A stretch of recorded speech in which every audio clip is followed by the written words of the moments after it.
welcome to my YouTube channel Rakshita Khare. I am Rakshita. So in this video I am telling you about reference books which you can refer in your class 10th grade board examination so that you can achieve higher marks in your board examination.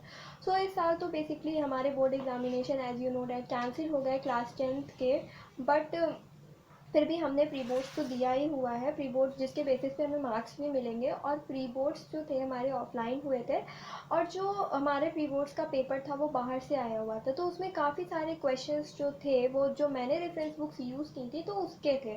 सो मैं आपको भी suggest करूँगी आप उन्हीं reference books को follow करिए अगर आप अपने बोर्ड्स एग्जामिनेशन में अच्छा स्कोर करना चाहते हैं तो। सबसे पहले अगर हम मैथ्स की बात करते हैं तो मैथ्स में आपको बहुत सारे लोगों ने सजेस्ट भी किया होगा कि आप आर एस अग्रवाल बुक का यूज़ कीजिए, बिकॉज आर एस अग्रवाल बहुत अच्छी बुक होती है specially for boards exam student. अगर क्लास 12th में भी हैं आप 10th में भी हैं फिर भी आप are S Agarwal he follow करिए। बट हाँ, 12th के लिए आप आर डी शर्मा अगर फॉलो करेंगे तो ज़्यादा बेटर होगा, लेकिन 10th के लिए तो आपको are S Agarwal he follow करना अच्छा होगा। क्योंकि अगर आप आर डी शर्मा भी अच्छी बुक है, बट अगर आप आर डी शर्मा फॉलो करते हैं तो उसमें काफ़ी हाई लेवल के क्वेश्चन दिए होते हैं जो बेसिकली जेई और कॉम्पिटिटिव एग्जाम्स के लिए हेल्पफुल होती है। तो आप क्या करिए, केवल आर एस अग्रवाल को ही फॉलो करिए बिसाइड एनसीईआरटी। एनसीईआरटी को जब आप फॉलो कर लीजिए, मतलब आपकी पूरी एनसीईआरटी कंप्लीट हो जाए, उसके बाद ही आप आर एस अग्रवाल को छूइए। क्योंकि अगर आप स्टार्टिंग से आर एस अग्रवाल पढ़ेंगे तो आपको कंसेप्ट उतना नहीं आपका क्लियर होगा। बट सबसे पहले अगर आप एनसीईआरटी को एक बार रीड कर लेंगे, एक बार अच्छे से उसके सभी क्वेश्चन को लगा लेंगे, तो उसके बाद अगर आप आर एस अग्रवाल मतलब फॉलो करेंगे तो आपके लिए काफ़ी हेल्पफुल भी होगी आर एस अग्रवाल। उसमें आपको क्वेश्चन काफ़ी समझ में आएंगे। और आर डी शर्मा मैं आपको रेफ़र करूँगी कि आप क्लास 11-12th में यूज़ कीजिए R D Sharma, but for class 10th examination you can use R S Agarwal only for mathematics. अगर आप साइंस की बात करें तो आप साइंस में यूज़ कर सकते हैं एस चांद और प्राची पब्लिकेशन की बुक। मैंने जो बुक यूज़ की थी वो थी प्राची पब्लिकेशन के लिए for physics chemistry and bio. Prachi publication की जो बुक थी काफ़ी अच्छी थी।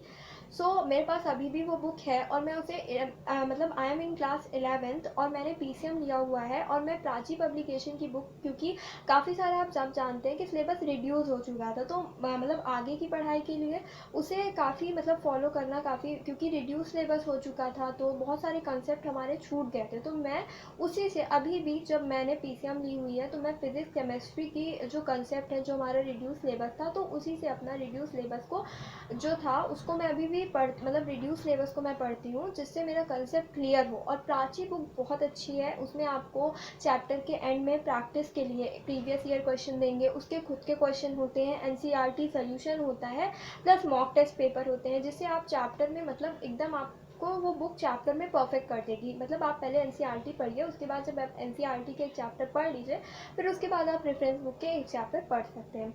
और अगर सोशल की बात करें तो सोशल में वैसे आपको कोई ज़रूरत नहीं है मेरे हिसाब से, क्योंकि रेफरेंस बुक की, लेकिन जैसे बहुत से बच्चे जिनको नोट्स बनाने में दिक्कत होती है या बहुत सारे स्कूल्स हैं जो भी नोट्स नहीं प्रोवाइड करते, तो आप ऑल इन वन बुक का यूज़ करिए फॉर सोशल। बेस्ट बुक होती है, उसमें आपको चैप्टर की अच्छे से एक्सप्लेनेशन मिलेगी, एक्सरसाइज मतलब एनसीईआरटी सॉल्यूशंस मिलेंगे और आपको नोट्स भी उसमें मिलती है। आप उसको प्रेफर कर सकते हैं all in one. And English के लिए अगर बात करें तो इंग्लिश में भी आपको काफ़ी कोई खास ज़रूरत नहीं है। आप मतलब इंग्लिश में आप एनसीईआरटी फॉलो कीजिए, क्योंकि क्वेश्चन आपके एनसीईआरटी से आते हैं, तो आप रेफरेंस बुक अगर फॉलो करेंगे तो उसका कोई वो नहीं है। और ग्रामर के लिए आप कोई भी बुक फॉलो कर सकते हैं। मैंने जो बुक फॉलो की थी वो एवरग्रीन पब्लिकेशन की थी ग्रामर के लिए, इंग्लिश ग्रामर के लिए। वो बुक काफ़ी अच्छी थी एवरग्रीन पब्लिकेशन की। एंड हिंदी ग्रामर के लिए भी मैंने एवरग्रीन पब्लिकेशन की ही बुक फॉलो की थी। अगर आपको इंग्लिश में कोई रेफरेंस बुक्स चाहिए या फिर आपको क्वेश्चन आंसर बेसिकली उसके जानने हैं तो आप क्या करिए, आप मतलब 2-3 महीना जब बचा रहता है एग्ज़ाम के, बोर्ड एग्जामिनेशन के, तो एक क्वेश्चन बैंक आती है इंग्लिश की, ओसवाल की होती है। मतलब ऐसे बहुत सारे पब्लिकेशन की आती है बट मैंने जो लिया था वो ओसवाल की थी। आप ओसवाल की रेफ़र करिए, क्वेश्चन बैंक काफ़ी अच्छी होती है, उसमें आपको क्वेश्चन आंसर्स मिलते हैं और ग्रामर पोर्शन भी जितना आपके सिलेबस में है वो सभी चीज़ें रहती हैं ओसवाल की क्वेश्चन बैंक में। क्वेश्चन आंसर्स रहते हैं हर एक चैप्टर का सेपरेटली, अलग अलग चैप्टर के आपके पास क्वेश्चन आंसर हो जाएंगे। तो अगर आपको रिवीजन करना है तो आप उस मतलब ओसवाल की क्वेश्चन बैंक ले लीजिए और उससे आप रिवीजन कर सकते हैं। और हिंदी के लिए आपको कोई ज़रूरत नहीं है कि आप कोई भी रेफरेंस बुक को फॉलो करें, क्योंकि हिंदी में क्या है कि आप क्वेश्चन आंसर्स के लिए अगर आप चाहते हैं तो क्वेश्चन बैंक आप ले सकते हैं ओसवाल की ही तरह, बट क्वेश्चन बैंक की भी ज़रूरत नहीं है हिंदी में, क्योंकि मैंने कोई भी क्वेश्चन बैंक रेफ़र नहीं की थी हिंदी के लिए, क्योंकि हिंदी में आपकी एनसीईआरटी इनफ होती है। आप एनसीईआरटी पढ़ लेंगे, आपका हिंदी का सिलेबस कंप्लीट हो जाएगा। और ग्रामर के लिए आप कोई भी बुक रेफ़र कर सकते हैं। So that's all for today's video. Hope this video is helpful for class 10 board examination session 2021 to 2022. So don't forget to subscribe, hit the like button and press the bell icon as well, so you will get all the notification on time. Thank you.